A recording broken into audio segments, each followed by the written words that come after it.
گرتے ہیں شہ سواری میدان جنگ میں. وہ گلگت بلتستان حکومت کے وزیر راجہ ناصر علی خان نے کہہ دیا ہے کہ محمد علی ستپارہ اور ان کے ساتھی جو ہیں وہ اب دنیا میں نہیں رہے. انا للہ و انا الیہ راجعون. حکومت، فوج اور لواحقین اب سب اس رائے پہ متفق ہو گئے ہیں. حکومت نے علی ستپارہ کو کیا کچھ دینے کا فیصلہ کیا اس پہ تو میں روشنی ڈالوں گا، لیکن پہلے میں آپ کو ایک بات بتا دوں کہ علی ستپارہ نے K2 کو کیا کیا دیا.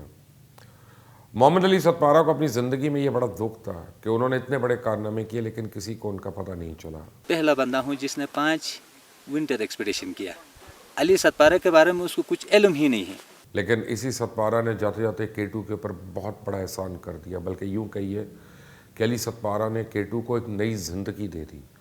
پوری قوم علی ستپارہ کی ویڈیوز اور اس میں K2 کی معلومات دیکھ دیکھ کر اب اتنی ماہر ہو چکی ہے کہ آدھے تو اس پہ چڑھنا چاہتے ہیں اور آدھے چڑھنے کا سوچ کر بھی خوف کھا رہے ہیں. بہت لوگوں نے بچپن میں بڑا رٹا لگایا لیکن کبھی سمجھ میں نہیں آیا، لیکن اب ہر ایک کو پتہ چل گیا کہ K2 کی لمبائی 8611 میٹر ہے، جبکہ فٹوں میں اس کا حساب 28,251 فیٹ ہے. لمبائی کہہ لیں، اونچائی کہہ لیں، یہی نہیں بلکہ یہ بھی پتہ چل گیا کہ کتنی خونخوار ہے.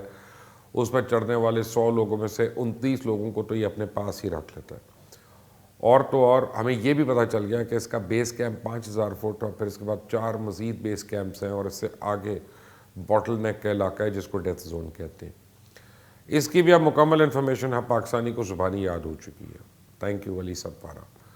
ہمیں یہ یاد کروانے کے لیے کہ موت کی گھاٹی کہلوانے والا علاقہ اتنا خطرناک ہے. یہاں انسان ہیلوسینیشن کا شکار ہو جاتا ہے. جب آکسیجن کی کمی ہوتی ہے، تھکاوٹ انسان کو باولا بنا دیتی ہے، اسے جن و پریاں نظر آنا شروع ہو جاتے ہیں، دماغی توازن ڈسٹرب ہو جاتا ہے اور اسے صحیح فیصلہ کرنے میں بہت مشکل کا سامنا کرنا پڑتا ہے. لیکن اس کے باوجود دنیا کو تسخیر کرنے والے تم جیسے دھرتی کے بیٹے انسانیت کا نام بلند کیے ہوئے ہیں. تم ہی ہو وہ انسان جس کو بتاتے ہیں کہ ان بڑے بڑے پہاڑوں کی اونچائی خواہ کتنی ہی زیادہ کیوں نہ ہو، وہ انسانوں کے حوصلوں سے بلند نہیں ہو سکتی. اور مجھ جیسے کمزور اشرف المخلوقات اس تسخیر پر فخر محسوس کرتے ہیں. علی ستپارہ، آپ کا شکریہ کہ آپ نے ہمیں یہ بھی سمجھا دیا کہ ایکلیمیٹائزیشن کیا ہوتا ہے. اور آپ کی وجہ سے ہمیں پتہ چلا کہ K2 کے اوپر چڑھنے سے پہلے 2 مہینے تک اس کے قدموں میں بیٹھ کے انتظار کرنا پڑتا ہے کہ یہ آپ کو اپنے سر پر چڑھنے کی اجازت دے. یعنی کسی بھی پہاڑ پہ چڑھنے سے پہلے آپ کو کئی دن وہاں اونچائی پر کم آکسیجن میں رہنا پڑتا ہے، اور جس کی وجہ سے جسم میں ریڈ بلڈ سیلز کی پروڈکشن جو ہے وہ تیز ہو جاتی ہے. انسان کا ہیموگلوبن بڑھ جاتا ہے اور جتنا زیادہ خون، یعنی جتنا زیادہ جسم میں ریڈ بلڈ سیلز ہوں، اتنی ہی زیادہ ان کا برین اور جسم کے دیگر اعضاء کو کم آکسیجن ہونے کے باوجود اپنے خون سے آکسیجن ملے گی اور وہ آکسیجن کو کیری کر سکتے ہیں. اس سارے عمل کو ایکلیمیٹائزیشن کہا جاتا ہے. محمد علی ستپارہ کا تو یہ بھی احسان ہے کہ انہوں نے پوری قوم کو یاد کروا دیا کہ کو پیمائی جو ہے یہ کوئی خالہ جی کا بیڑا نہیں ہے جو ہر کوئی اس میں کرکٹ اور ہاکی کا میچ کھیلتا پھرے. اس کام کے لیے 100 انچ کی چھاتی چاہیے، اور صرف چھاتی ہی نہیں، بے مثال صبر، مستقل مزاجی اور پریکٹس کی ضرورت ہے. اور سب چیزیں ہونے کے باوجود پھر نصیب بھی چاہیے، کیونکہ پہاڑ کی چوٹی پہ پہنچنے کے لیے کوئی شارٹ کٹ موجود نہیں. آپ کو مشکل اور دشوار گزار راستوں سے گزرنا ہوتا ہے جہاں ہر ایک قدم پہ موت ہے. ہر قدم پھونک پھونک کر رکھنا، اور ایک غلط قدم آپ کی زندگی کی قیمت ہوتی ہے. تو محمد علی ستپارہ نے تو ہمیں یہ بھی ازبر کروا دیا کہ موسم کی کیا اہمیت ہے اور نیچر سے پنگا نہیں ہو سکتا. محمد علی ستپارہ نے پاکستان میں کو پیمائی کا سر فخر سے بلند کر دیا، اور محمد علی ستپارہ نے ہمیں احساس دلایا کہ پاکستان کے پہاڑ کتنے خوبصورت ہیں، اور دنیا کے کل 14 پہاڑ جو 8000 میٹر سے زیادہ ہیں ان میں سے 5 پاکستان میں ہیں. پوری قوم K2 اور کو پیمائی کا پیشہ آپ کا شکر گزار ہے کہ آپ نے اس شعبے اور اس کے لیے خطرات لینے والوں کی عظمت میں لازوال اضافہ کیا.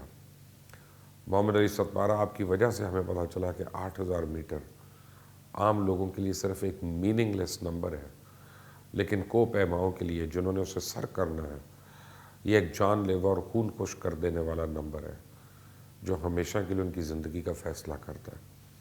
آپ کی وجہ سے ہمیں یہ بھی یاد ہو گیا کہ دنیا میں کل 14 پہاڑ ایسے ہیں جو 14000 میٹر سے بھی زیادہ بلند ہیں، اور یہ تمام پہاڑ ہمالیہ اور قراقرم کے پہاڑی سلسلوں میں واقع ہیں.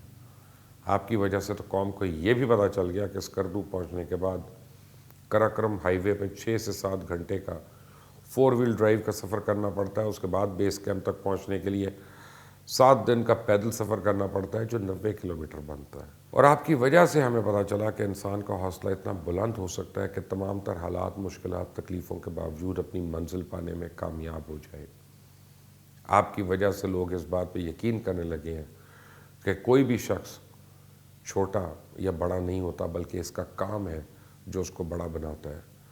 اور آپ کی وجہ سے ہمیں پھر یاد آ گیا کہ یہ قوم کتنی محبت کرنے والی اور اپنے ہیروز کو ان کا حق دیتی ہے، چاہے وہ اس دنیا کے جانے کے بعد ہی کیوں نہ دے.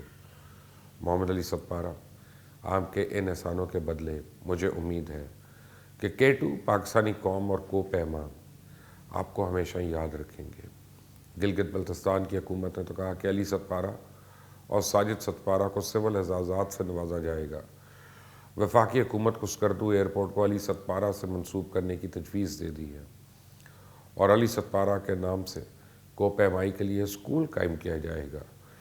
حکومت قومی ہیرو علی ستپارہ کی خدمات کو خراج عقیدت پیش کرتی ہے اور علی ستپارہ کی فیملی کی مالی اور اخلاقی معاونت بھی کرے گی.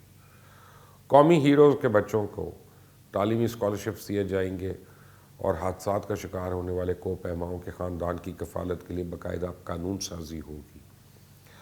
اس موقع پہ ساجد ستپارہ کا کہنا تھا کہ علی ستپارہ کی کیٹو کی مہم جوئی کے دوران لاپتہ ہوئے. کیٹو سر کرنے کے بعد واپسی پر یہ حادثہ پیش آیا.